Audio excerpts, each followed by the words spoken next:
Students, exercise 10.1 से question number 11 है। A piece of string is 30 centimetre long. What will be the length of each side if the string is used to form a square, an equilateral triangle, a regular hexagon. Question में आपसे यह कह रहा है कि एक string है, string means wire, उसकी जो टोटल लेंथ है ना वो है 30 सेंटीमीटर। अब वायर है, वायर को तो हम ऐसे मोड़ भी सकते हैं ना किसी भी शेप में, तो इससे 3 शेप्स बनाई गई हैं। फर्स्ट शेप है कौन सी? स्क्वायर की।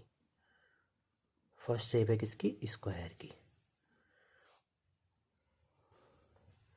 और सेकंड शेप किसकी है? इक्विलेटरल ट्रायंगल की।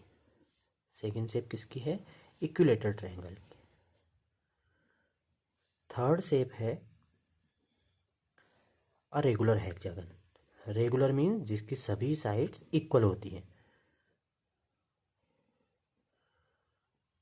वैसे इस क्वेश्चन में जो भी आपको शेप दी गई है, ये सभी के सभी शेप्स में सारी साइड्स इक्वल होती हैं, क्योंकि स्क्वायर, स्क्वायर में सभी साइड्स इक्वल होती हैं। एन इक्विलेटरल ट्रायंगल, सभी साइड्स इक्वल होती हैं। और रेगुलर हेक्सागन मीन्स 6 साइड वाला ऐसा पॉलीगन जिसकी सभी साइड्स इक्वल होती हैं। अब आपसे बोल रहा है कि what will be the length of each side if the string is use to form.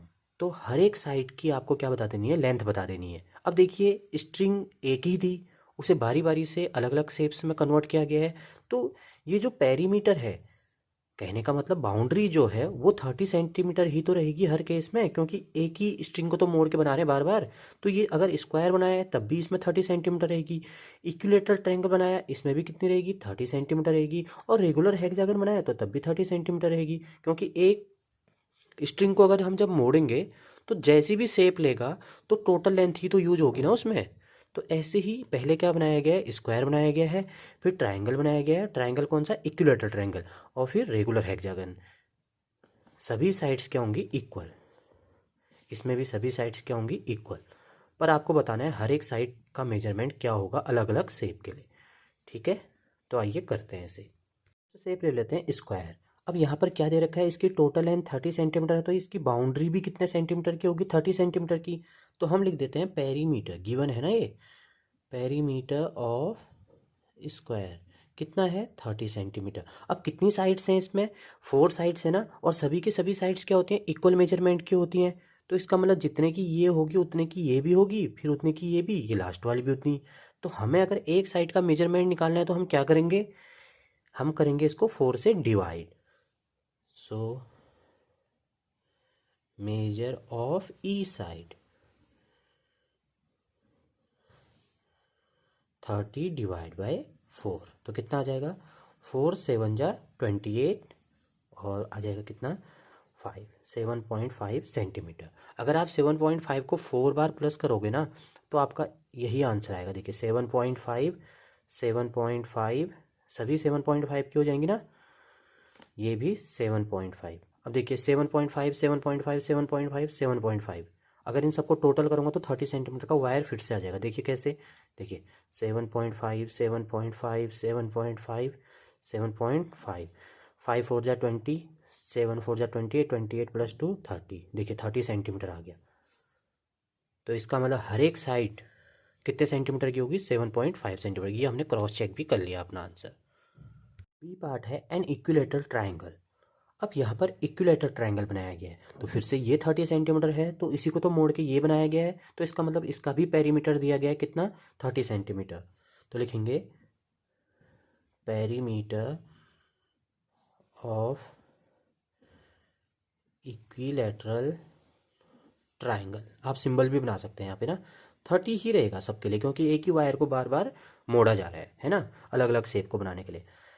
अब लेकिन हमें यहाँ पर ध्यान देना है कि पहले तो हमने जब स्क्वायर के लिए निकाला था हर एक साइड का मेजरमेंट, तब हमने 4 से डिवाइड किया था।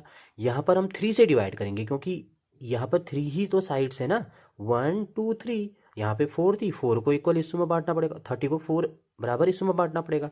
यहाँ पर 30 है, 30 को 3 बराबर हिस्सों में बांटना पड़ेगा। तो हम किससे डिवाइड करेंगे? 3 से। सो मेजर ऑफ ई साइड कितना हो जाएगा? 30 डिवाइड बाई 3, 10 सेंटीमीटर। 3 10 जा 30। अब क्रॉस चेक करना है तो कर लीजिए। देखो ये आ गया 10 सेंटीमीटर, ये आ गया 10 सेंटीमीटर, ये आ गया 10 सेंटीमीटर। देखो 10 + 10 20, 20 + 10 30। अब देखो 30 आ गया आंसर, और ये बराबर भी बढ़ गया 10 10 10 10। अब करेंगे last part, C part. C part में है a regular hexagon. Regular mean जिसकी सभी साइड्स बराबर होती हैं। अब देखिए रेगुलर हेक्सागन में कितनी साइड्स होती हैं, 1 2 3 4 5 6, और टोटल जो इसका पेरीमीटर है, बाउंड्री का जो सम हो कितना है 30 सेंटीमीटर, क्योंकि वायर तो वही है और उसकी टोटल लेंथ थी 30 सेंटीमीटर, तो बनाने में यही वायर तो ऐसे मोड़ी गई है, तो इसकी लेंथ टोटल कितनी हो जाएगी 30 सेंटीमीटर। अब हमें एक साइड का मेजरमेंट निकालना है, तो किससे डिवाइड करेंगे, 1 2 3 4 5 6, 6 साइड है ना, तो 6 बराबर हिस्सों में बटेगा कौन, 30। तो हम क्या करेंगे, 30 को डिवाइड करेंगे 6 से, तो कितना आ जाएगा 5 सेंटीमीटर। देखिए ये भी 5 होगा, ये भी 5 होगा, ये भी 5 होगा, 5 5 5 5। देखिए 5 5 10 हो गए, 10 + 5 15, 15 + 5 20, 20 + 5 25, 25 + 5 30। तो रेगुलर हेक्सागन में हर एक साइड कितने सेंटीमीटर की होगी, 5 सेंटीमीटर की। तो इससे हम एक चीज़ और सीखे, जब भी हमें पेरीमीटर दिया रहता है और हमें कोई रेगुलर पॉलीगन दे दिया जाए, रेगुलर मीन जिसकी सभी साइड्स बराबर होती हैं, ये सभी रेगुलर पॉलीगन है। ये रेगुलर पॉलीगन है कौन सा वाला, स्क्वायर, जिसमें सभी साइड्स बराबर होती हैं। ये रेगुलर पॉलीगन है कौन सा, ट्राइंगल, इक्विलेटरल ट्राइंगल। ये रेगुलर पॉलीगन है, ये कौन सा है, रेगुलर हेक्सागन। तो हमें अगर पेरीमीटर दे दिया जाए और एक साइड का मेजरमेंट पूछा जाए ना, तो हम क्या करेंगे, टोटल नंबर ऑफ साइड से पेरीमीटर को क्या कर देंगे, डिवाइड कर देंगे। आप आंसर इजीली निकाल पाएंगे। अब तो आप इस क्वेश्चन को बहुत अच्छे से समझ गए होंगे। मैं इसी क्वेश्चन के लिए एक डी पार्ट ऐड करता हूँ और आपसे पूछता हूँ कि इसी वायर से अगर एक रेगुलर पेंटागन बनाया जाता, तो उस पेंटागन की हर एक साइड का मेजरमेंट क्या होता। ध्यान दीजिएगा, और रेगुलर पेंटागन, तो आपको बताना है हर एक साइड का मेजरमेंट क्या होगा। Question number 12, two sides of a triangle are 12 centimetre and 14 centimetre, the perimeter of the triangle is 36 centimetre, what is the third side. आपसे बोल रहा है कि एक ट्राइंगल है, उसमें टू साइड्स का मेजरमेंट है 12 सेंटीमीटर एंड 14 सेंटीमीटर। कोई भी टू साइड्स ले लेते हैं, रफ फिगर बना लेते हैं, ठीक है ना। ये टू साइड्स बना लेते हैं, 14 सेंटीमीटर और 12 सेंटीमीटर। ये हमें पता नहीं है, थर्ड साइड पूछी गई है, what is the third side. और इसका पेरीमीटर दे रखा है, perimeter means sum of all sides. मान लेते हैं ट्राइंगल का नाम ABC है, ठीक है ना। अब आपसे बोल रहा है कि इस ट्राइंगल का पेरीमीटर तो आपको पता है, पेरीमीटर क्या होता है, सम ऑफ ऑल साइड्स, मतलब कि इन तीनों का सम पता है, और उसमें से आपको टू साइड्स का मेजरमेंट दे रखा है। तो आपसे पूछ रहा है थर्ड साइड क्या होगी। चलिए करते हैं क्वेश्चन नंबर 12। सबसे पहले हम लिखेंगे here perimeter of the triangle equal to 36 centimetre, measure of two sides equal to 14 centimetre and 12 centimetre. ये दिया गया था दो साइड्स का measurement. So measure of third side, आपको बताना था थर्ड साइड का मेजरमेंट क्या होगा। तो थर्ड साइड का मेजरमेंट कैसे निकालेंगे, इन दोनों को प्लस कर देंगे और माइनस कर देंगे 36 से। अरे जैसे मान लीजिए एक राम है, एक श्याम है, एक रोहन है, ठीक है।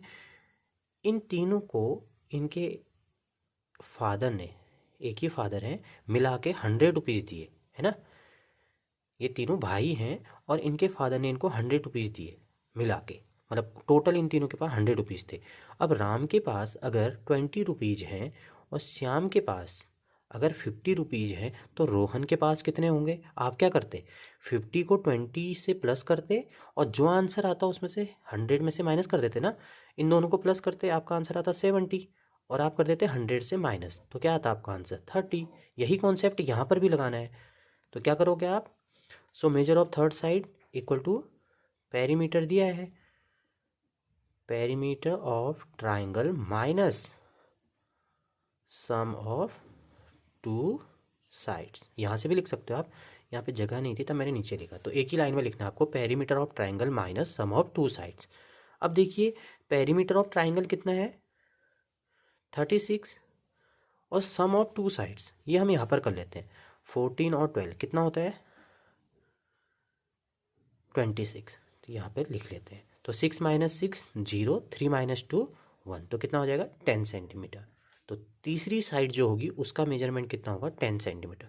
अब आपको अगर चेक करना है ना, तो चेक भी कर सकते हैं। देखिए 14 प्लस 10 प्लस 12, इनको अगर प्लस करेंगे तो कितना आना चाहिए आंसर? 36, क्योंकि इसका पेरीमीटर तो 36 है ना इस ट्राइंगल का, तो ये फुलफिल करना चाहिए। देखिए 4 + 2 6, 1 + 1 2, 2 + 1 3। देखिए क्रॉस चेक भी कर लिया हमने, आंसर भी 36 आया है। इसका मतलब जो हमारी साइड आई है ना 10 सेंटीमीटर, ये करेक्ट है। तो ऐसे करना था आपको question number 12। Question number 13, find the cost of fencing a square park of side 250 metre at the rate of ₹20 per metre. इस क्वेश्चन में आपसे यह कह रहा है कि एक स्क्वायर पार्क है जिसकी साइड 250 मीटर है। अब आपको स्क्वायर की प्रॉपर्टी पता होनी चाहिए। स्क्वायर की क्या प्रॉपर्टी होती है? उसकी सभी साइड्स इक्वल मेजरमेंट की होती है। तो इसने एक साइड का मेजरमेंट 250 दे दिया, तो ये भी 250 होगी, ऊपर वाली भी 250 और ये भी 250 होगी। इसका मतलब हमें एक स्क्वायर पार्क की सभी साइड्स का डायमेंशन पता चल गया। अब क्या बोल रहा है इस क्वेश्चन में? Find the cost of fencing a square park. आपको इसको वायरिंग करने की, फेंसिंग मीन जो बाउंड्री पे वायरिंग होती है ना, उसे बोलते हैं फेंसिंग। तो आपको इसकी टोटल कॉस्ट पता करनी है फेंसिंग करने की। जबकि आपको अगर दिया गया हो 1 मीटर, 1 मीटर में फेंसिंग करने की कॉस्ट अगर 20 रुपीज़ हो, कहने का मतलब इतना हिस्सा छोटा सा, मान लो ये इतना छोटा सा हिस्सा अगर आप करोगे फेंसिंग तो 20 पड़ेगा। दूसरा हिस्सा करोगे फिर 20 पड़ेगा, तीसरा हिस्सा करोगे फिर 20 पड़ेगा। ऐसे आपको कितना करना है? यहाँ तक जाना है, पूरा यहाँ तक। तो आपसे बोल रहा है कि टोटल फेंसिंग की जो कॉस्ट होगी ना वो कितनी होगी। तो हम क्या करेंगे? ऐसे 20 20 20 प्लस करने से अच्छा हम क्या करेंगे? इसका पूरा पेरीमीटर पता कर लेते हैं। इसके पूरे पेरीमीटर को अगर 20 से मल्टीप्लाई कर लेंगे ना, तो हमें पता चल जाएगा टोटल कॉस्ट क्या आएगी फेंसिंग की। तो आइए स्टार्ट करते हैं क्वेश्चन नंबर 13। सबसे पहले लिखेंगे here side of square park equal to 250 metre. अब हमें यहाँ से फेंसिंग करते हुए जाना है और पूरा यहाँ तक जाना है, तो इसका मतलब हम क्या निकालें हैं? पेरीमीटर। सो पेरीमीटर ऑफ कौन सा पार्क है? Square, square park equal to, अब देखिए स्क्वायर जो होता है उसका जो पेरीमीटर निकलता है वो दो तरह से निकल सकता है। एक तो 4 इंटू डायरेक्ट साइड करके निकल जाएगा, या आप क्या करिए हर एक साइड को अलग अलग लिख के प्लस कर दीजिए, तब भी निकल आएगा। मैंने आपको जब पिछली वीडियो जो कराई थी उसमें एक्सरसाइज 10.1 के कुछ क्वेश्चन कराए थे स्टार्टिंग के, उसमें मैंने आपको बताया था कि जब सभी साइड्स इक्वल मेजरमेंट की होती है तो आपको क्या करना चाहिए? एक साइड के मेजरमेंट से टोटल साइड्स को मल्टीप्लाई कर देना चाहिए। तो यहाँ पर 250 250 250 250 को 4 बार प्लस कर लो, या सीधे 4 से क्या मल्टीप्लाई कर लो? एक साइड को मल्टीप्लाई कर लो, आंसर निकल आएगा। तो 4 0 जा 0 और 25 4 जा 100। तो इसका मतलब हमें ये तो पता चल गया कि जो स्क्वायर पार्क का पेरीमीटर है ना वो कितना है? 1000 मीटर है। मतलब कि पूरा जो कितना मीटर है? 1000 मीटर है। अब 1 मीटर का कॉस्ट दे रखा है 20, 1 मीटर का कॉस्ट दे रखा है 20, तो हमें कॉस्ट निकालनी है, टोटल कॉस्ट निकालनी है फेंसिंग की। तो हम क्या लिखेंगे? सो टोटल कॉस्ट ऑफ फेंसिंग। तो क्या कर देंगे? ये 1000 मीटर को किससे मल्टीप्लाई कर देंगे हम? 20 से। तो 20 मल्टीप्लाई बाय 1000, तो कितना आ जाएगा? 20,000 रुपीज़ हो जाएंगे। तो आपके इतने रुपए लग जाएंगे इसको फेंस करने के। Question number 14, find the cost of fencing a rectangular park of length 175 metre and breadth 125 metre at the rate of ₹12 per metre. ये क्वेश्चन नंबर 13 की तरह ही है, बस वहाँ पर एक वर्ड लिख दिया गया था स्क्वायर पार्क। अब यहाँ पर उसे चेंज करके रेक्टेंगुलर पार्क कर दिया गया है। तो हमें इसे किसके अकॉर्डिंग करना पड़ेगा? रेक्टेंगुलर के अकॉर्डिंग। तो हम सबसे पहले बना देते हैं रेक्टेंगुलर पार्क का रफ डायग्राम। अब लॉन्ग साइड जो होती है उसको हम बोलते हैं लेंथ, तो यहाँ पर दे रखी है 175 मीटर। और जो छोटी साइड होती है उसको बोलते हैं हम ब्रेथ, ये दे रखी है 125 मीटर। अब क्योंकि हम जानते हैं कि रेक्टेंगल में अपोजिट साइड्स का मेजरमेंट होता है इक्वल, तो ये भी 175, ये भी 125 मीटर, क्योंकि ये तो इसके अपोजिट है।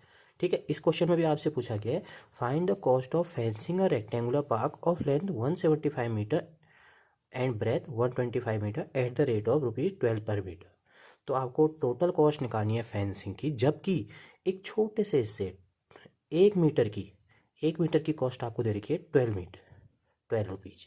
तो आप क्या करोगे, पूरा पेरीमीटर निकालोगे, उस पेरीमीटर को किससे मल्टीप्लाई कर दोगे, 12 से, तो आपका आंसर निकल आएगा। तो सबसे पहले स्टार्ट करते हैं क्वेश्चन नंबर 14 का स्टेटमेंट।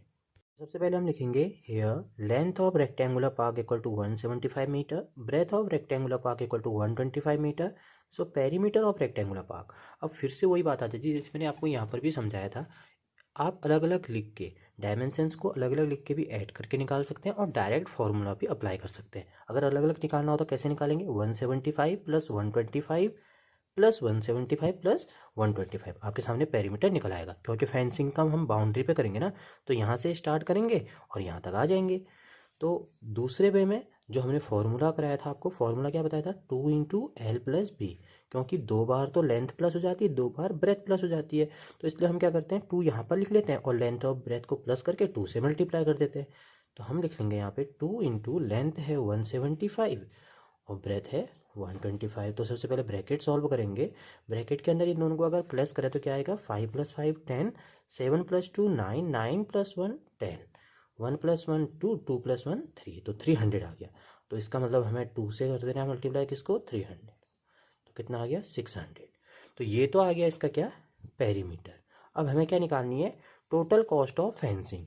अब पर मीटर एक छोटे से हिस्से की 1 मीटर की कॉस्ट आपको दे रखी है 12 रुपी, तो आपको तो कितने मीटर की निकालनी है, 600 मीटर लगाना है ना आपको, तो आप क्या निकालोगे, so total cost of fencing equal to 600 multiply by 1 metre की कॉस्ट कितनी है 12, तो 12 से मल्टीप्लाई कर दोगे तो कितना आ जाएगा, 12 6 जा 7200, ये रुपये आ जाएगा, इतनी कॉस्ट आ जाएगी आपकी 7200। Question number 15, Sweety runs around a square park of side 75 metre, Bulbul runs around a rectangular park with length of 60 metre and breadth of 45 metre, who covers less distance. इस क्वेश्चन में आपसे यह कह रहा है कि स्वीटी और बुलबुल दो गर्ल्स हैं जो कि दो अलग अलग शेप्स के चारों ओर दौड़ती हैं। जो स्वीटी है वो स्क्वायर पार्क के चारों ओर दौड़ती है और जो बुलबुल है वो रेक्टेंगुलर पार्क के चारों ओर दौड़ती है। आपको स्क्वायर पार्क की भी साइड दी हुई है, रेक्टेंगुलर पार्क की भी साइड्स दी हुई हैं। आपको ये बताना है कि कौन कम डिस्टेंस कवर करती है। तो इसके लिए हमें क्या निकालना होगा, पेरीमीटर निकालना होगा, क्योंकि अगर मान लो स्वीटी यहाँ से दौड़ना स्टार्ट करे तो वो ऐसे दौड़ेगी ना चारों ओर और यहाँ पर दोबारा आके रुक जाएगी। ऐसे ही जो बुलबुल है अगर वो यहाँ से दौड़ना स्टार्ट करे तो ये इसकी बाउंड्री पर दौड़ रही है, तो ये कौन से हिस्से को कवर कर रही है, पेरीमीटर को ना। तो पेरीमीटर इसका भी निकाल देंगे। दोनों का पेरीमीटर निकालने के बाद जिसका पेरीमीटर कम आया होगा तो हम बता देंगे कि वो डिस्टेंस कम कवर करती है, जिसका पेरीमीटर कम आया होगा। तो आइए स्टार्ट करते हैं। सबसे पहले लिखेंगे here side of square equal to 75 metre. अगर ये 75 मीटर है तो सभी साइड का मेजरमेंट क्या होगा, 75 मीटर, क्योंकि एक स्क्वायर की सभी साइड का मेजरमेंट क्या होता है, इक्वल होता है। तो ये भी 75, ये भी 75 और लास्ट वाली भी 75। अब मैं इसका पेरीमीटर निकालना चाहता हूँ, सो पेरीमीटर ऑफ स्क्वायर पार्क। तो मैं क्या करूँगा, इसको 4 से मल्टीप्लाई कर दूंगा, 4 इंटू साइड होता है ना, 4 इंटू साइड होता है। तो यहाँ पे क्या कर देंगे, 4 इंटू साइड का मेजरमेंट कितना है 75, तो 4 मल्टीप्लाई बाय 75, तो 4 5 जा 20, 4 7 जा 28, 28 प्लस 2 30, तो कितना आ जाएगा 300 मीटर। अगर आप फॉर्मूला भूल जाते हैं ना, ये 4 इंटू साइड, तो आप डायरेक्टली क्या कर सकते हो, 75 प्लस 75 प्लस 75 और प्लस 75, 4 बार प्लस करना पड़ेगा ना, 75 75 75 75, तो कितना आ जाएगा, 5 4 जा 20, 7 4 जा 28, 28 प्लस 2 30, तो तब भी आपका आंसर निकल आएगा। अगर आपको डायरेक्ट फार्मूला लर्न है ना तो आप डायरेक्ट फार्मूले में रखा करो, सिंपल तो है, एक साइड के मेजर को मल्टीप्लाई कर देना 4 से, तो आ गया 300 मीटर। तो हम लिख सकते हैं, so distance cover by Sweety equal to 300 metre. ठीक है, अब किसका निकालेंगे, बुलबुल का। इसके लिए हम क्या लिखेंगे, now length of rectangular park equal to 60 metre, breadth of rectangular park equal to 45 metre. So perimeter of rectangular park क्या होता है, perimeter of rectangle 2 into L plus B.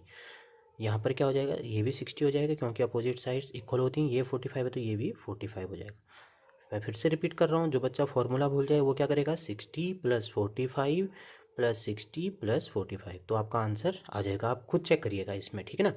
मैं सीधे फॉर्मूले से निकालता हूँ। 2 इंटू लेंथ कितनी दे रखी है 60 और ब्रेथ कितनी दे रखी है 45, तो प्लस करेंगे तो कितना आ जाएगा 2। अब देखिए 5 और 6 + 4 10, तो कितना आ जाएगा 2 5 जा 10 और 2 1 जा 2, तो कितना आ जाएगा 200 मीटर। अब देखिए क्या लिखोगे आप, सो distance cover bye Bulbul equal to 200 metre. अब हमें क्वेश्चन में क्या पूछा गया है, हु कवर्स लेस डिस्टेंस। तो देखिए सिंस 210 इज लेस देन 300, है ना। देखिए 210 किससे छोटा है, 300 से। हमसे यही पूछा है कि किसने कम डिस्टेंस कवर की, तो इसने तो की 300 मीटर, किसने, स्वीटी ने, और बुलबुल ने कितनी करी 210 मीटर। तो हमें क्वेश्चन के अकॉर्डिंग ये पूछा गया है किसने कम डिस्टेंस कवर की, तो हम क्या करेंगे 210 इज लेस देन 300, सो लिखेंगे सो बुलबुल covers less distance. This will be the answer of question number 15. Question number 16. What is the perimeter of each of the following figures? What do you infer from the answer? Question number 16 में आपसे यह कह रहा है कि इन सभी figures का एक तो आप क्या निकाल दीजिए, पेरीमीटर निकाल दीजिए, और जो भी आपके आंसर्स आएंगे उनकी ऑब्जर्वेशन कीजिए। जो आप ऑब्जर्वेशन करेंगे और कुछ कंक्लूजन निकालेंगे ऑब्जर्वेशन करने के बाद, वो आपको लिख देना है कि आपने क्या ऑब्जर्वेशन की, ठीक है। वो तो आप तब कर पाएंगे जब आप इनके क्या निकालोगे, पेरीमीटर निकालोगे ना। तो सबसे पहले हम क्या निकालते हैं, पेरीमीटर निकालते हैं। तो सबसे पहला जो फिगर है वो मुझे स्क्वायर दिख रहा है, क्यों, क्योंकि ये भी 25 है, ये भी 25 है, ये भी 25 है, तो ये भी 25। तो फर्स्ट पार्ट जो है हम लिख लेते हैं पेरीमीटर, पेरीमीटर ऑफ स्क्वायर, क्योंकि स्क्वायर की शेप में है तो 4 इंटू साइड, तो 4 × 25 तो क्या आ जाएगा 100 सेंटीमीटर, ठीक है। जिसको कन्फ्यूजन है वो 25 + 25 + 25 + 25 कर सकता है। और बी पार्ट, अगर बी पार्ट की शेप को अगर ऑब्जर्व करें तो ये रेक्टेंगुलर शेप है, क्योंकि ये 30 है तो अपोजिट भी 30 है, ये 20 है तो ये 20 है। पहले मैंने इसे 30 लिख दिया था गलती से, ये 20 ही है, मैंने अभी बुक में देखा तो ये 20 ही है। तो ये 20 है तो ये भी 20, ये 30 है तो ये भी 30, तो इसका मतलब ये क्या है, रेक्टेंगुलर शेप है। तो रेक्टेंगुलर शेप का पेरीमीटर कैसे निकलेगा, 2 × L + B। तो 2 इंटू लेंथ तो है 30 और ब्रेथ क्या है 20, तो आ जाएगा 2 × 30 + 20 कितना हो जाएगा 50, 52 जा 100 सेंटीमीटर। तो बी पार्ट का कितना हो गया 100 सेंटीमीटर। ऑब्जर्वेशन भी करते रहे ना आप, जो आंसर आएंगे, क्योंकि लास्ट में ये भी लिखा है what do you infer from the answer. C part, C part में पेरीमीटर ऑफ, ये क्या है 40, अगर ये है तो ये भी 40 है, अगर ये 10 है तो ये भी 10 है, तो इसका मतलब ये क्या है रेक्टेंगल है, ठीक है ना। तो क्या होता है रेक्टेंगल का perimeter 2 × L + B। 2 into length तो है 40 और ब्रेथ है आपका 10, तो 40 + 10 क्या हो जाएगा 50 और 52 जा 100, ये भी 100 आ गया। डी पार्ट, डी पार्ट हमारा कौन सा है ट्राइंगल, तो हम निकालेंगे यहाँ पे perimeter PER, perimeter of triangle क्या हो जाएगा 40 + 30 + 30, 40 + 30 + 30, तो क्या हो गया 40 + 30 70 + 30 100 सेंटीमीटर। अब देखिए ऑब्जर्वेशन हमने क्या की, ये 100 है, ये 100 है, ये 100 है, ये 100 है, आपने भी यही ऑब्जर्वेशन की होगी, तो हमें ये ऑब्जर्वेशन लिखने भी है। आप लिखोगे हेयर वी हैव